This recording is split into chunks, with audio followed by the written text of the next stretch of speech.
everybody, my name's Heidi. I'm gonna do like a quinoa bowl. Quinoa is something that I've always got in the cupboard. Look, it keeps really well. It makes a lot, like a cup of quinoa will, when cooked, make 2.5 to 3 cups for sure. Nice and filling. I've got about a cup of it here. So this is tricolored quinoa. We like quinoa because it's a high protein grain for sure. Pseudo grain. We've actually got a blog on that if you're interested.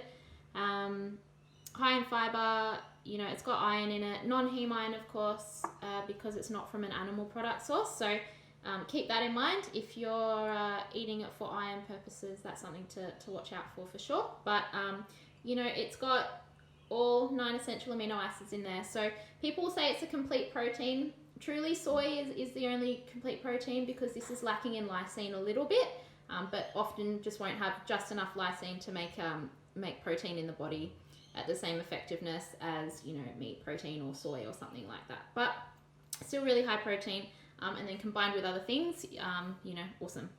So we're gonna cook it in a little bit of stock today with some onion and some garlic and a little bit of butter or oil or something, whatever you like, but it's really forgiving. So first we're just gonna rinse it though, because covered in saponins, which is nature's bug spray essentially, nature's, you know, natural pesticide. So rinse it first, get all that soapy bitter texture off there, and then we're good to go. I said before that soy is the only complete protein. By that I meant of plant-based proteins. Soy is golden.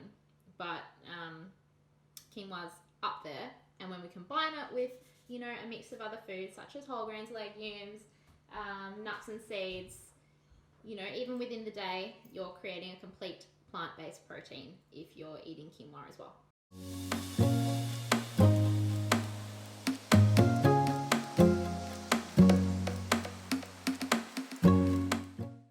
Bowls, we've got sweet potato chippies, and then some ovened tofu that just had that spice mix on it, a little bit of olive oil, and some broccoli just went in there quickly as well. There's some fresh stuff going in as well, and I don't want it to go soggy.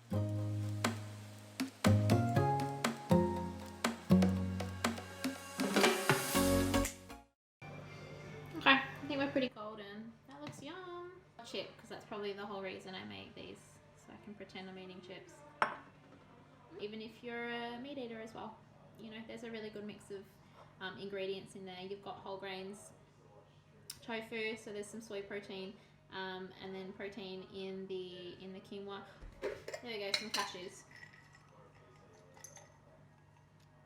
Enjoy.